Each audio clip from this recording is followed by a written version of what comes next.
Deus causou a queda? Se Deus já sabia, Deus já sabia.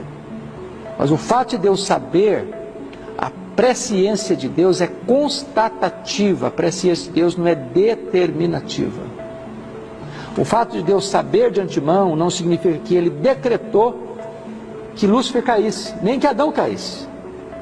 Porque você não vai encontrar em lugar nenhum da Escritura uma afirmação de que Deus foi o responsável pela queda de Adão. Deus repreendeu Adão por cair. Deus sentenciou a Lúcifer por cair. Há uma condenação de trevas eternas. Então Deus não poderia decretar ele cair e o condenar por ter caído. Adão e Eva, tudo. Adão e Eva não tinham liberdade de escolher o não comer do fruto. Assim, eles tinham... Como é que eu posso dizer isso? Como que eu administro isso? Sim. Eles tinham livre arbítrio. Mas isso iria ser exercido nos limites do decreto.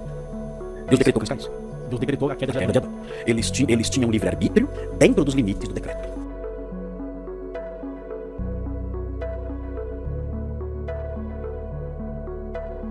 Então, olha como uma coisa aqui que eu fico pensando, pastor, vamos lá. Estou engrossando o caldo aqui, o debate fica bom, né? Adão e Eva foram criados por Deus e Deus deu uma ordem ali, não coma do fruto, porque se você comer desse fruto, eu vou te punir. Certo. Então Deus decretou que eles comessem e Deus os puniu porque ele comeu. Isso. Então, Deus que mandou, Deus que decretou e eles são punidos. Isso. Porque Deus mandou. Então, e a responsabilidade é deles. É deles, mas foi Deus que decretou isso. É isso aí. É isso que é insolúvel. É isso aí. Isso que é insolúvel. Então Deus não poderia decretar ele cair e o condenar por ter caído. Porque você não vai encontrar em lugar nenhum da Escritura uma afirmação de que Deus foi o responsável pela queda de Adão. Deus repreendeu Adão por cair. Deus sentenciou a Lúcifer por cair. Há uma condenação de trevas eternas. Pense bem. Deus somente permitiu. Pense bem, olha só. Ele sabia o que ia acontecer, ou não? Sabia. Isso permissivista, o arminiano afirma, aliás, uma das grandes ênfases do arminianismo é a presciência de Deus. Deus sabia o que ia acontecer? Sabia. Ele tinha pré-conhecimento de tudo? Tinha. Ok. Mas olha o que ele fez. Veja se ele só permitiu. Primeiro, ele criou a serpente que tentaria Eva. Ele plantou a árvore de que Eva e Adão comeriam. Ele fez crescer o fruto nessa árvore. Ele criou o homem e a mulher, sabendo que os dois comeriam o fruto. Ele plantou o jardim onde a queda aconteceria e colocou os dois lá. Com a árvore no meio do jardim. O pessoal fala que a árvore era no meio do jardim. Parece num canto meio escondido lá, não. Era no meio. Deus plantou a árvore no meio do jardim. Pois lá. Deus fez uma prova. Deus estabeleceu um teste. Ele sabia de antemão que o homem não poderia enfrentar e ser aprovado. Mas ele colocou o teste lá. Colocou o teste, colocou a árvore, colocou a serpente, colocou o homem, colocou o jardim e colocou a mulher também, que foi o pior de tudo. Não foi pior. Colocou a mulher também, que foi o veículo ali que a serpente tentou e que fez com que Adão caísse também. Tudo isso ele fez. Pergunta, Deus somente permitiu? Deus só permitiu? Ele chegou e o cenário estava pronto? Ele chegou e o jardim estava pronto, a árvore pronta e tudo pronto? Ele chegou e ficou observando e vendo e deixou a coisa acontecer? Foi isso? Não, ele preparou todos. Por meio de um exercício de lógica, temos condições de afirmar que Deus provocou a queda? Ou Deus, mesmo conhecendo, permitiu suas criações agirem por si? O que é mais bíblico para você? Deus é a origem do mal? A Bíblia não explica a origem do mal. Ela não explica. A gente imagina que o mal, ele existe ou sempre existiu em princípio, em tese, porque Deus é santo. Então, o oposto do que é Deus seria o mal. Então, teoricamente, o mal existiria.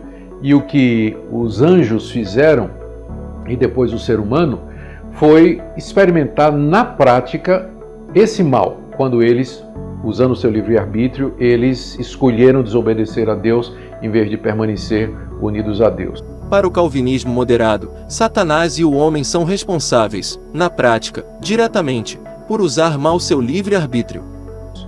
A Bíblia não nos diz, ou não fala sobre a origem do mal, por isso é até temerário dizer que Deus criou o mal, como algumas pessoas falam, né? Mal aqui sendo entendido como o pecado, o erro, a desobediência. A Bíblia cala sobre isso, mas ela diz algumas coisas que nós podemos afirmar. Ou seja, o pecado e a desobediência, eles sempre são atribuídos ao ser humano e a Satanás. Nunca Deus é responsabilizado na Bíblia como sendo responsável pelo pecado. Na verdade, Tiago, capítulo 1, diz que Deus não tenta ninguém e Ele mesmo não pode ser tentado pelo mal. Deus é a causa primária de tudo, Ele é a causa não causada. Então, nada acontece sem que Ele seja a causa, nada, inclusive o mal. Inclusive o mal. Inclusive o mal, eu durmo com isso muito bem. Agora, Tem de liberdade de comer esse amendoim aqui ou não? se eu comer esse amendoim, é porque isso está no decreto de Deus. Então você veio pra cá hoje, como o pessoal falou aqui, como estava determinado que esse dia acontecesse. Deus é a causa primária Certo. de tudo, do meu movimento. Deus é a causa dos meus movimentos. No determinismo do hipercalvinismo, não há permissão em nada, nem em macro ou em micro ações humanas. Lá no livro do profeta Abacuque é dito que Deus é tão puro de olhos que Ele não pode ver o mal. Então, com certeza nós podemos dizer isso. O mal, independentemente da sua origem, é sempre colocado na conta do homem, no uso errado das suas decisões, do homem e dos anjos caídos. Daniel Mastral afirma que, dentro do satanismo é apresentado Deus como autor do mal, e utilizam passagens que Deus mata a Eu muitos. sou bombardeado Com livros, com... pegando a Bíblia até, pegando o texto fora de contexto. Porque a Bíblia você tem que ter moldurada pelo panorama histórico também. Se você pegar fora do contexto histórico, você pega um texto fora. Então, um exemplo, certa vez um rapaz disse para Jesus, eu quero te seguir. Ele falou, tá bom, me segue. Não, deixa eu enterrar meu pai primeiro. Deus, não, vem agora, os mortos enterram seus mortos. Pô, parece que Jesus foi mal. Pô, custava esperar o enterro do pai. Mas o contexto de época, o filho morava com o pai até a morte dele, até a velhice. Então aquilo ali poderia levar 10 anos, 5 anos. Não, é agora. Né? E não foi. Se você pegar isso aí isoladamente, você criou uma doutrina, criou uma seita nisso. Né? Deus era mau. Falavam muito para mim. Deus mandava matar crianças, animais, mulheres, destruir as cidades e matar todo mundo. Né? Deus é mau. Segundo Mastral, se usava texto fora de contexto, de passagens que Deus exercia juízo, para afirmar que Deus era a origem do mal. Deus é a causa primária de tudo, Ele é a causa não causada. Então, nada acontece sem que Ele seja a causa, nada, inclusive o mal. Inclusive o mal. Inclusive o mal, eu durmo com isso muito bem. Aqui as torres gêmeas. Sim, com toda certeza do meu coração. E Deus não se torna um Deus mau por causa disso? Não. Não- Ele pode não fazer o que ele fere. quiser. Sim, ele pode fazer o que ele quiser. Assim, deixa eu te falar. Tô questionando porque eu Sim, quero claro, entender como claro. pensa. Sim, nós vamos falar bastante sobre isso. É assim, eu posso matar alguém? Eu não. Deus pode. Deus pode. Deus pode. Eu posso chamá-lo de assassino se ele matar alguém? Não, ele pode. Ele matou no dilúvio um monte de bebezinho inocente. Quantos bebês tinha na arca de Noé? Do tempo da arca, né? Quantos bebezinhos recém-nascidos, inocentes, estavam na arca de Noé? Então, mas ali não foi um juízo de Deus? Sim, um contra juízo quem? de Deus contra um povo perverso, Sim, né? inclusive os bebezinhos, Inclusive os bebezinhos. que nunca tinham feito nada. Ele salvou rato, salvou boi e cachorro. Ele não Certo. salvou nenhum bebê. O que ele é? Genocida? Já que é uma palavra tão atual, né? Ele é genocida? Não, ele faz o que ele quer. Ele faz o que ele bem entender. Então, eu não vejo problema nenhum nisso. Deus pode fazer o que ele quiser? Até ir contra seus atributos? É honesto apresentar os decretos de juízo, sem explicar o contexto? Ou sem mencionar que antes do dilúvio foram anos de aviso e o povo ignorou? Deus ele mandava destruir uns inimigos, matava os inimigos, os soldados, mas mandava matar os homens e as mulheres. Aí o satanista coloca, o que é uma vida? Deus mandava matar um monte de vida. Né? A gente mata uma galinha aqui, Deus mandava matar os animais, mulheres, crianças, todo mundo. Então, Deus é muito mais cruel, Deus mandava matança coletiva. E é mesmo, né? Mas se você pegar a história, quando você ataca uma cidade, no contexto da antiguidade, você matou todos os homens, exterminou os homens. Que era o sistema de defesa, os soldados que protegiam aquela cidade. As mulheres estavam desguarnecidas, iam ser prostituídas, iam ser estupradas, as crianças iam ser escravizadas. Então, por mais paradoxal que seja, é um ato de misericórdia de Deus. Eu vou te levar agora, você não fica aqui sofrendo.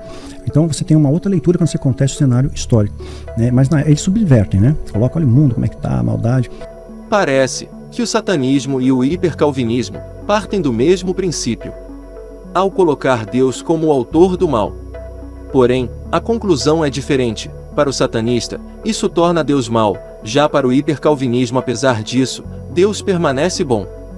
Mas veja o que afirma esse hipercalvinista. Calvinista R.C. Sproul Jr. Adão, Eva e Satanás foram originalmente criados bons, então seu desejo ou inclinação mais forte deve também ter sido originalmente bom. Isto, então, significa que nenhum deles pode ser a origem do pecado. O culpado é próprio Deus, que introduziu o mal neste mundo. Página 51. Era desejo de Deus tornar sua ira conhecida. Ele precisava, então, algo sobre o qual estar irado. Ele precisava ter criaturas pecadoras. Página 57. Almeida Overall, Baker 1999.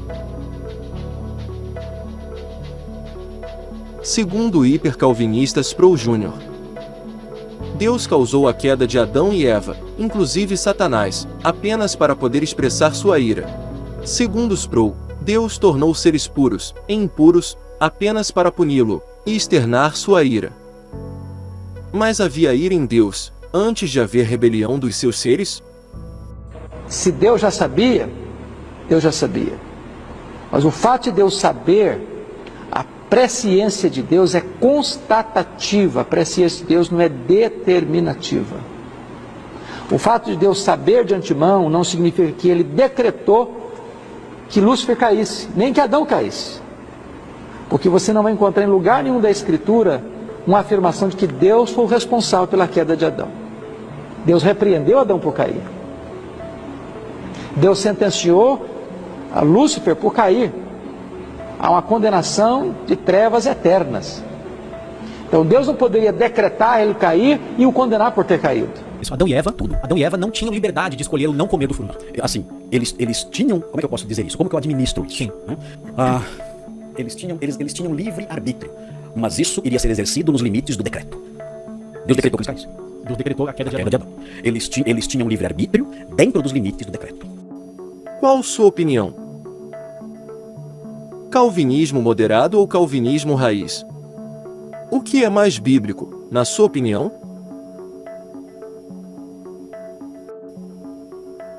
As opiniões desse vídeo não expressam diretamente a opinião desse canal. Os questionamentos levantados dizem respeito aos conceitos, e não um combate pessoal aos personagens desse vídeo.